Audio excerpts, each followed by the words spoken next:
We're live! Hey, here we are again. It is Gwen and MeKailia. Hello, Nimue. everyone. And this is the lady I was telling you about. I got her name wrong the first few times I've said it. But she is the lady who taught the mirror class, the scrying class on how to create a mirror. And that was a tradition passed down through her family. So can you tell us a little bit more about yourself? I know last night we were talking and you said you are actually a priestess in your own tradition. So just tell us a little bit about yourself. I'm a hereditary witch. I've studied lifelong. Since my family studies have stopped, I've jumped out and studied the Wiccan line, the Romano-Celtic Wiccan line, carried out through Toledo. And now I've incorporated both into my own working system. I am the high priestess of my own small group, Owls Grove Coven, Northwest Ohio. And basically I just jump out every once in a while and teach a little bit of what I grew up with at events and things like this. That's cool. It's very, very cool that you grew up with this, like that it was part of your life from the get-go. I didn't come to paganism until I was an adult, right? So I can't even imagine that experience. Well, and I won't lie, the practices, the deep understanding of the practices was much more important growing up than the ritual work. So basically it's kind of a hedge witch. Everybody wants to put a name to their craft now, and growing up, we incorporate a lot of things: dream work, herb work, trance divination. I know you said you had either a grandmother or a great grandmother that people would just kind of come to if they knew her or she knew them. Yeah, and they'd be like your palm looked at, or maybe have a cup of tea and see what's at the bottom of the cup. Right. Dream work was important in the family, or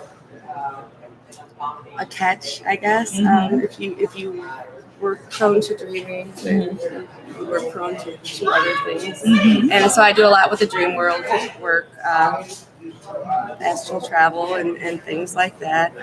And the mirror, that's why I taught the mirror. Yes, and I wanted to talk to you a little bit about that because I find that fascinating. Because most times when you see a scrying mirror today, and I have 3 or 4 scrying mirrors, they're all painted black. Yeah. Every single one of them was painted black. Now, some of them were handcrafted, and I'm assuming, that they had their own special ways of doing it, but they were painted. But your way is different.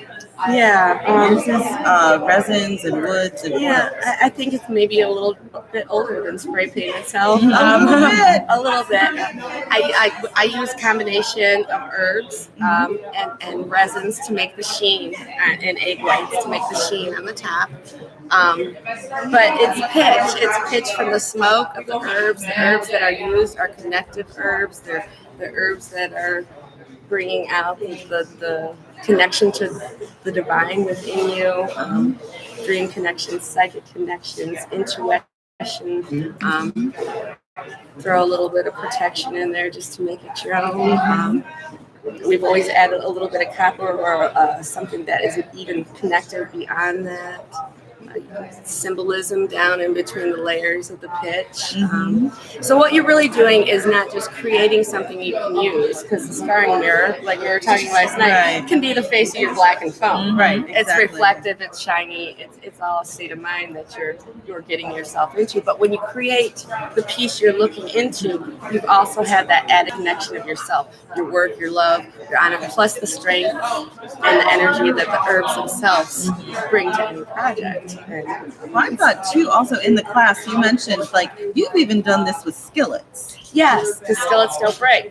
Yeah, exactly. And once upon a time, a skillet could be hidden very easily in your cabinet and never looked upon differently. It just maybe appeared a little bit dirty or a little bit greasy, and you didn't know it. It's the same as an old-time witch hiding her athame in with her kitchen knife. Right. Yeah. It's the same kind of thing. So. Yeah, and I know it's a slightly longer process when you use the smoke and the resins and the pitch, but it sounds like it's a more maybe a it's more I don't know if meaningful is the right, but maybe more powerful. I think it does. I think because anything that you are going to work with, especially as a magical tool, which is what you're creating when you're doing this, is the more you put of yourself into it, the stronger that connection is going to be, and so the more receptive that tool is going to be to your need or your use of it. You still have to honor it. You still have to respect it. You still have to take care of it. Yeah. But to create it, to handcraft it yourself. You have a strong connection. Yes, definitely. A stronger connection. And like I said, it builds a relationship. Yeah. It may just be an item to a lot of people, but when you create it, you're birthing it. You're creating an ally. Yeah. It's yours. And I have to say, I really did. MeKailia showed us the skillet. It's one of the skillets that she made. It's really cool, And I think you made some kind of a quip. It's like, well, I wouldn't buy it, Yeah, they're not pretty. They're not necessarily pretty, but they're very useful. And like you said, it's something that you can kind of use as a stealth kind of. I should have brought an example. I didn't even think about it. Yeah, I mean, it's I thought it was kind of cool because you can just leave it in your kitchen if you're a stealthy witch, because you're, for whatever reason, or as long as no one else uses your kitchen. Yes, no one uses your skillet. But it would be something you could have out in plain sight, and nobody would be the wiser. Yeah. Because you're really just making the surface reflective. Right. Is what you're doing. Yeah. That's so cool. Yeah. I love that. I love that idea. Very cool. And now I know you also, I think last night we were chatting and you said there are other classes that you teach from time to time. Is that correct? Yeah. Am I remembering that correctly? Over the last couple of years, I've done a lot of dream classes, dream work classes, meditations, opening dream gates. I've done symbolism because that kind of goes with the dream world work, and that's something I'm prone to. So to understand that, you have to really understand yourself and what your mind has been taught to understand before you can add the feelings of what you're stepping into. Done a lot of that. I do Witches Night Out. Am I allowed to do that? Yeah, absolutely. Tell us about Witches Night Out. We do up in Ann Arbor at Crazy Wisdom Bookstore. And a couple ladies, myself, Maura Payne, and Kelly Emerson, put together. The group itself has been going for a while, but within the last 2 years, I've been involved every month, almost, unless weather makes it so bad I can't drive it, fair. So I haven't missed much, but it's lovely because if you don't know anything, you're always welcome. If you know a lot, you're always welcome. We try to plan different classes that people are interested in. Like 1 month, people will throw up suggestions, and we'll decide who can teach it or what to teach it, or somebody can offer. If they are knowledgeable, we'll offer to teach a class. So everybody's always welcome. It's always the second Tuesday of every month, 6 to 8 p.m. Do you have a Facebook page or something that people can follow, or a newsletter? Crazy Wisdom Bookstore has a news page, and they will advertise what's coming on and what's going up. We usually create a monthly event under Witches Night Out. It usually comes out about 2 weeks, before the actual Tuesday night. Right. And so everybody kind of knows what's going on and what we're doing. And so those of you who are in the Michigan, I don't know, Indiana, Ohio, Ann Arbor-ish, Ann Arbor adjacent. Yeah, Ann Arbor adjacent. An hour or so drive. Check out this Witches Night Out. It sounds like a lot of fun. I think we're going to check it out. It sounds probably like it's fun. And everyone's always talking about looking for community, looking for new groups, looking for ways to access the broader community, especially if you're a solitary. Yeah. So here's another option for you guys. It's lovely because you can ask questions, you can find places to study or people to learn a little bit more from, share everything that you know. It's just a wonderful, welcoming, opening time.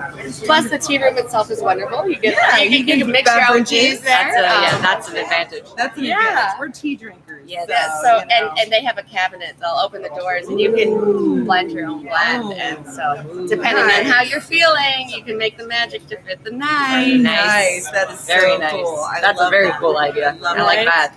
Now, do you have any for yourself as a teacher? Do you have a page or a website or a blog or anything that people can follow you on, or are you very? Just my MeKailia Nimue Facebook page. At this point, my group page is a little more quiet. Yeah, there.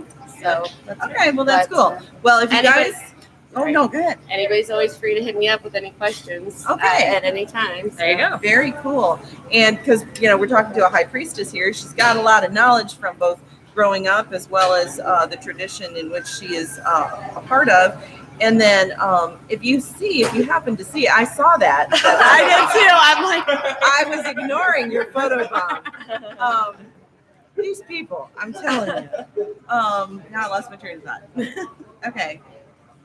that happens up here. It does, because we've got the truck going, and we got people talking, we got Bill shouting, we got, whatever. And everybody has their own great energy going right now, too. Exactly. So I think it's some kind of black flamingo. It's a black flamingo. Everybody's kind of crazy right now. But basically, I know what it was. If you come to, whether it's the Witches' Night Out or it's Michigan Pagan Fest, if you see MeKailia listed as a teacher, I highly recommend going to her class. It was very informative. She's a great teacher, and so hit her up and get the knowledge. Get the knowledge. Okay. Yes. And everybody, I do highly encourage everybody to come to Michigan Pagan Fest. I got to put my throws out for that because this is the best event that I found in the local area. And I'm from outside Toledo. So if I can drive my hour up here and enjoy a weekend, because it's wonderful. It's so wonderful. Everybody's welcoming. It's a happy weekend. You don't have to be a Michigander. You can come from out of state. From out of state and come, spend a wonderful 4 days with us. We would love to have any of you come and visit. I guarantee we'll welcome you and make you feel at home. Absolutely. And as long as you stay for Sunday, you get the Dame breakfast. That's right. And the Dame breakfast is not to be missed. Not to be missed. Absolutely. All right. Well, MeKailia, thank you so much. Well, thank you for having me. And I guess we'll see you guys later. Thank you. End the stream.